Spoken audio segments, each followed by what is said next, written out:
Welcome to today's Explainer. I am absolutely thrilled you're tuning in because we've got something really special lined up.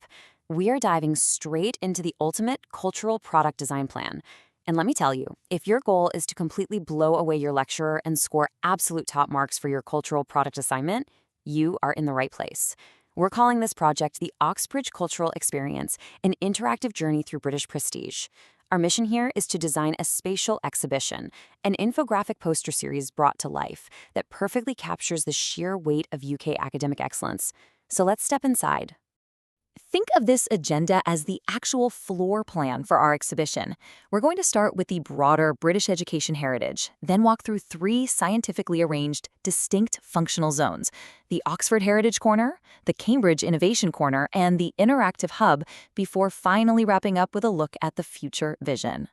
Starting off with Section 1, British Education Heritage, the Foundation of Excellence. Before we even get to the universities, we have to lay the groundwork. The UK education system is basically a carefully constructed cultural product in itself, built step by step. You've got primary education for kids aged 5 to 11, really hammering home English, math, and science. Then it flows into secondary education, which all builds up to those intense, make-or-break GCSE exams at 16.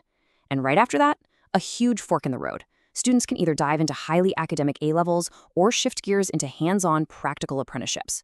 It's totally designed to spark both creativity and hardcore critical thinking from day one. But to really understand this landscape, you have to look at the contrasts. You have a massive free public education system sitting right next to these incredibly prestigious, historic private schools, places like Eton and Harrow. It's a fascinating duality, right? This mix is what creates such a uniquely British cultural tapestry, and it's the exact pipeline that feeds into the elite tier of higher education. Moving on to Section 2, and our first physical exhibition space, the Oxford Heritage Corner, the Ancient Heart. Okay, step with me into this first zone.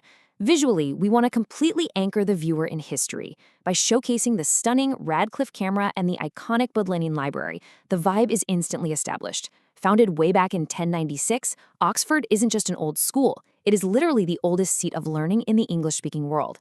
This corner of the exhibit just radiates ancient authority. And to really hit the lecturer with the cultural value of Oxford, we're going to slap this massive number right on the wall: 30. That is the jaw-dropping number of UK prime ministers who were educated right inside those historic halls. Talk about a visual that instantly communicates real-world political power. So what are the actual visual components of this zone? We're talking razor-sharp prints of the Oxford logo and interactive alumni profiling cards detailing the lives of those prime ministers. The whole point of this zone is to physically surround the visitor with Oxford's deep-rooted heritage. It emphatically showcases their absolute dominance in humanities, politics, and law, and really highlights how much influence this single institution has over the entire British leadership apparatus. Now let's cross the hall to Section 3, our second functional zone, the Cambridge Innovation Corner, Legacy of Innovation. The energy totally shifts here. We walk in and are greeted by the magnificent King's College Chapel. Established in 1209, and fun fact, it was actually founded by scholars fleeing a conflict over in Oxford. This zone trades political dominance for something else entirely. This is the absolute epicenter of revolutionary research and scientific breakthroughs. Remember that number 30 from the Oxford zone? Well, Cambridge answers back with this explosive figure, 121. That is Cambridge's completely unmatched global dominance in academic awards, boasting 121 Nobel laureates. It's a number that literally redefined human progress. To bring this to life visually, this corner is all about hardcore science and innovation. We're displaying dynamic visual charts mapping out the structure of DNA and the theory of evolution, alongside portraits of history's most brilliant mathematicians and physicists. But we balance that intense STEM dominance with classic, beautiful imagery of punting down the River Cam. It's a perfect visual representation of intense research that has literally changed civilization. Section 4, the academic ecosystem, giants and traditions. So, how do these two rivals stack up? This side-by-side comparison table is a fantastic piece for our exhibition. It perfectly contrasts Cambridge's domain in physics and cosmology, giving us pioneers like Newton, Darwin, and Hawking who unlocked gravity and black holes, against Oxford's unbelievable legacy in world-class literature. I mean, Oxford gave us Tolkien, C.S. Lewis, and Lewis Carroll. Lord of the Rings, Narnia, Alice in Wonderland, it's literally two completely different flavors of absolute genius. But here is the secret sauce that binds both of them together: the collegiate experience. We have to make it clear that neither of these places is just one giant generic campus.